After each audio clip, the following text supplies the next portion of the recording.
ছবি দেখতে হবে। আমাদের দিল্লির ছবি কেন দেখতে হবে? তার কারণ দিল্লিতে এনসিপিআই যে সভা করছে বা বলা যেতে পারে শহীদ তর্পণ করছে। আচ্ছা, এখানে কি বলছেন কাকলি ঘোষ দস্তিদার, দিল্লি থেকে শুনি। গুলি করে আমাদের সতীর্থদের হত্যা করেছিল, তার সাথে সাথে কার্গিল যুদ্ধ বলুন, স্বাধীনতা সংগ্রাম বলুন, এবং সর্বোপরি জাতির জনক মহাত্মা গান্ধী বলুন, সকলে কিন্তু শহীদ। এবং রাজঘাটে এসে সেখানে শহীদকে স্মৃতিতর্পণ করাটা আমাদের কাছে অত্যন্ত গুরুত্বপূর্ণ, পবিত্র একটা বিষয়। সেখানে আমরা যারা এনসিপিআই সাংসদ সকলে আজকে এসে সেই পবিত্র আমাদের যে অনুভূতি সেটা আমরা শ্রদ্ধার মার্পণে এখানে অর্পণ করলাম।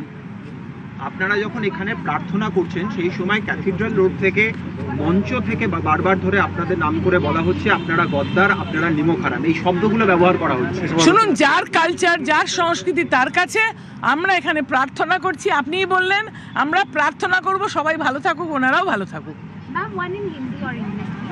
So why don't you ask? दीदी, आज आप लोगों ने जो ये राजघाट में श्रद्धांजलि दी शहीदों को, क्या कहेंगे इसके बारे में? दिल्ली में पहली बार आप लोग श्रद्धा दे रहे हैं। 2021 में हम लोगों ने देखा था, कॉन्स्टिट्यूशन क्लब में ऐसा प्रोग्राम एक बार हुआ था। देखिए, सांसद चल रहा है, अभी बादल का सत्र चल रहा है, और हम 20 जुट जो अभी यहाँ है ये एनसीपीआई पार्टी में शामिल हुए हैं, क्योंकि जो पार्टी से हम लोग चुनाव लड़े थे, जीतकर आए थे, उस पार्टी को नकार दिया बंगाल के जनता ने। बंगाल के जनता ने उस पार्टी को बिल्कुल कह दिया कि तुम्हारा जो कार्यक्रम हम देख रहे हैं, लूट देख रहे हैं, हत्या देख रहे हैं, कटमनी देख रहे हैं, इसको हम सहमत नहीं है। बंगाल की जनता कहा, तो हम लोग बंगाल के जनता के मान के दूसरा पार्टी एनसीपीआई में आ गए। और यहाँ आज 21 जुलाई जो हाउस चल रहा है, हम कलकत्ता नहीं जा पाए, लेकिन हमारा जाति का जनक है महात्मा गांधी जी, और यहाँ जो शहीद हुए थे कलकत्ता में बोलो, कारगिल में बोलो, हमारे लोकतंत्र के स्वाधीनता संग्राम में बोलो, सब शहीद को हम लोग यहाँ श्रद्धांजलि दिया।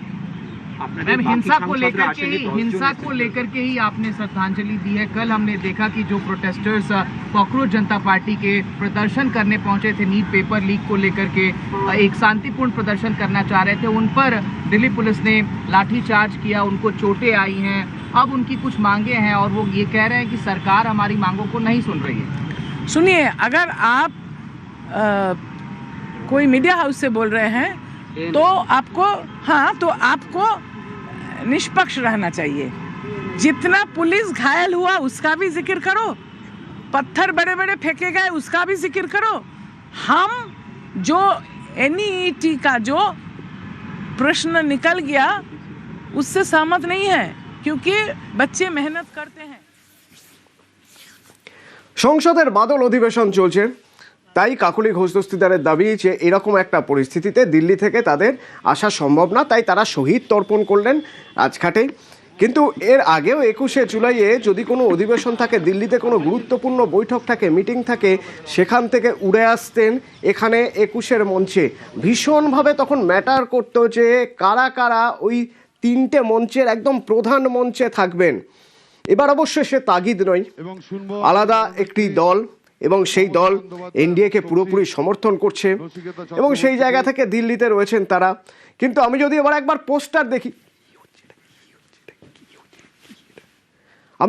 পোস্টার দেখি দিল্লিতে রাজঘাটে যেখানে শহীদ তর্পণ হচ্ছে, তাহলে সেই পোস্টার কি দেখা যাচ্ছে?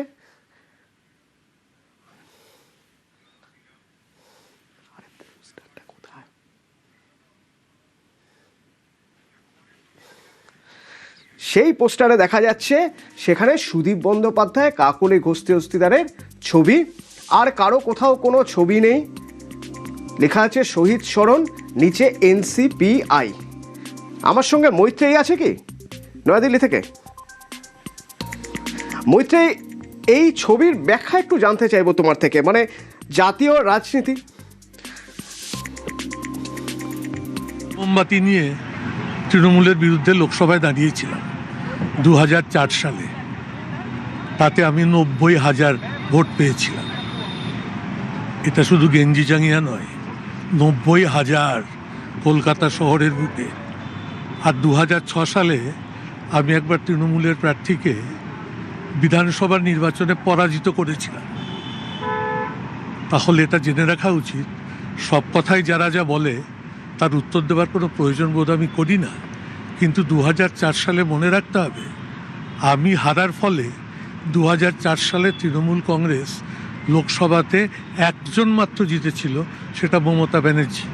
আমাকে ডক্টর রঞ্জিত পাজা বলেছিলেন আপনাকে টিকিট না দেওয়ার জন্য প্রিয়রঞ্জন দাসমুন্সির বিরুদ্ধে রায়গঞ্জে পাঠিয়ে দিয়েছিল। এর জন্য আমরা বাকি 7 জন এমপি পরাজিত হয়েছি। সুতরাং আমার অতীত নিয়ে যত কম বলা যায় তত ভালো। আমি 6 বার লোকসভায় সাংসদ, 4 বার বিধায়ক, মোট 10 বার। আমার স্ত্রী 5 বার। ভারতবর্ষে এখনও এমন পরিবার খুঁজে পাওয়া যাবে না যে স্বামী স্ত্রী মিলে কলকাতা শহর থেকে 15 বার জয়যুক্ত হয়েছে। আজকের দিনটা কি 21শে জুলাই? আজকের দিনে কলকাতায় 3 জায়গায় আলাদা আলাদা করে 21শে জুলাই পালন হচ্ছে, আপনারা শ্রদ্ধা জানালেন। এরকম দিনটা আসবে কখনো ভেবেছেন? আমাদের এই শ্রদ্ধা জানানোটা তো ভালো হলো, সারা দেশবাসী জানবে যে 21শে জুলাই কীভাবে কি ঘটেছিল এবং তার প্রতিফলন সারা দেশবাসীর মিডিয়া আজকে এটাকে গ্রহণ করে চারদিকে ছড়িয়ে দিচ্ছে। আর আমরা সে অর্থে এখন তো তৃণমূল কংগ্রেস নই, একটা নতুন দল হয়েছে এনসিপিআই। সেই পার্টির সঙ্গে 21শে জুলাইয়ের সম্পর্ক ছিল না, কিন্তু আমাদের অতীত প্রত্যেকের যেহেতু এই শহীদদের সঙ্গে যুক্ত, তাই আমরা আজকেও তাদেরকে ভুলতে পারি না, তাদেরকে নিয়ে শহীদ তর্পণ করি।